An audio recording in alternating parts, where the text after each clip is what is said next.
to invade, and that pushes the Khmer Rouge fleeing with the captive population that they had enslaved to the border.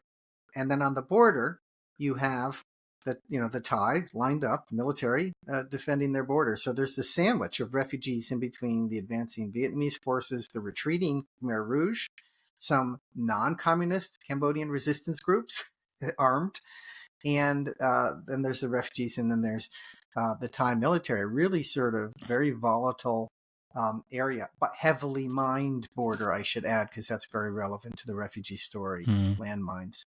And so initially there were mixing of these populations in the chaos of the initial spillover, but you are correct. There were different, as much as I would say ethnic, maybe some of it's also social. So, the Khmer Rouge largely drew from rural, less educated peoples, and their people they oppressed during that regime and persecuted were people from the cities, and certainly included ethnicities that were non-Khmer, or at least Khmer mix, so Sino-Khmer, Chinese Khmer, and Laotians or Vietnamese living in the cities. By the time I get to the camp I go to, which is really the southernmost camp on that border, my route, a fairly small camp, they had literally segregated sections or camps. Really, there are two small camps when I got there. One was Khmer Rouge, and in fact, there were Khmer Rouge who had fled from a purge, so from turmoil of a purge in like 1977, 78. And then there was the new camp, and the new camp were the type of people who were most victimized by the Khmer Rouge, during their reign from 1975 to 79. So there was that sort of segregation. What did I feel when I first interacted? Again, the word overwhelmed comes to mind in terms of hearing the survival stories, which started flooding over me almost from the moment I walked through the gate of the camp. But at the same time, what really struck me, and still to this day I love, is the Cambodian people are a very friendly people. They're very polite. They're very welcoming. And in light of what had just happened, they had resilience that was palpable. So really in the most trying of circumstances, what I'm really picking up and taking away is how wonderful these people are, and how much I have to learn from them. Yeah, I suppose like when people pass through struggles and then they're still, I don't know, happy and they're still able to share things. No, that's when you realize that not all it's lost. Let's say like this.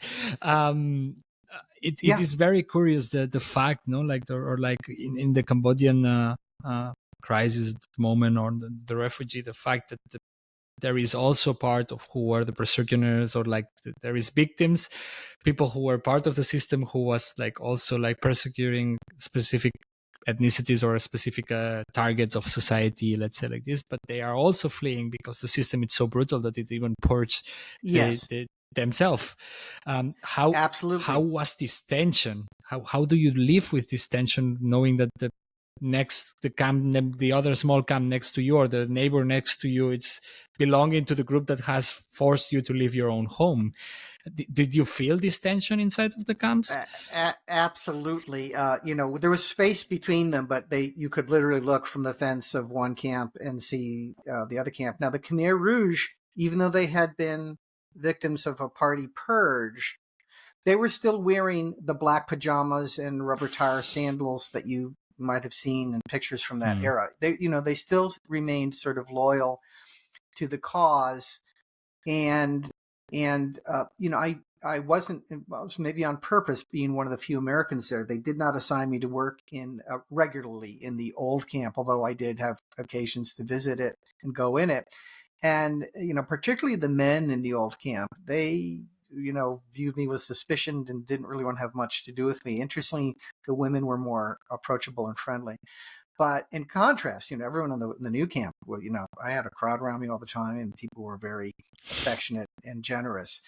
But they would look across and see, their oppressors, that close. And it really almost symbolized how tenuous the situation was. Looking back, and I talk about in the book, there's two families I befriend that I am very close with to this day, 44 years later, who did eventually make it to the United States and Canada to safety. But, in that moment, we had every reason to believe that they could be pushed back across the border into minefields, into uncertain future, into violence at any moment. No one, they're really hanging on by fingernails on the border. So to have to do that while looking across the way and seeing the Khmer Rouge that close was, I think, a great source of stress for the residents of the camp, and to me was, just a dramatic thing to witness. Yeah, I suppose in every refugee crisis there is always this uncertainty of like if the host country can throw you back, because it happens. It really happens sometimes. Absolutely, no? Absolutely, and in fact, fairly commonly. Unfortunately, people who suffer more even when they think that they arrive to safety. And that's right.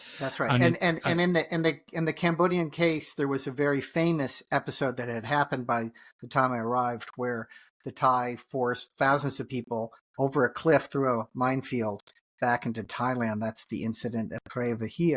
So the refugees knew that story. So it wasn't a theoretical possibility. It actually happened with great suffering and death. So yeah, not a theoretical and not uncommon in refugee situations.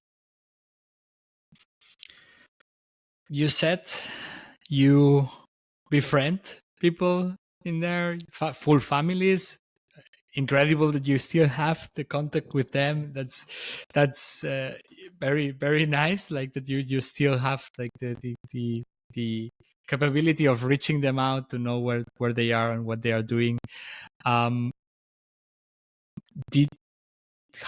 is this cultural difference between do you notice a lot of cultural I don't know how to say it,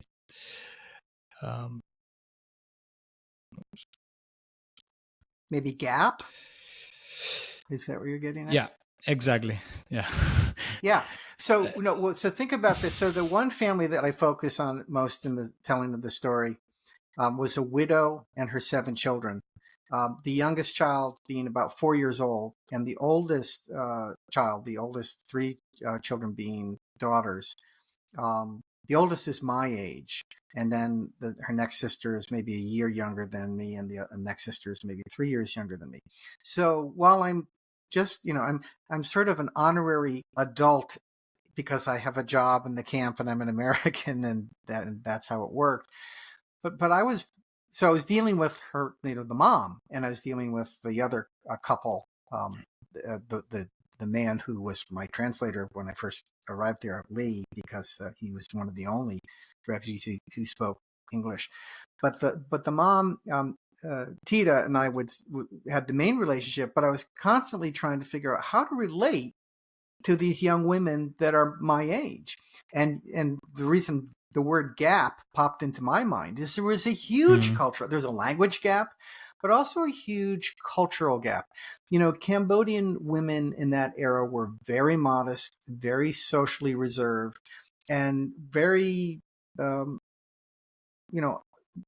it wouldn't be appropriate for them to try to interact with me, or if so, very limited, So, and I was trying to bridge that gap. And, if we jump to the, years that follow, and it took decades, now those women are as close to me as my own blood sisters. I mean, we're very close.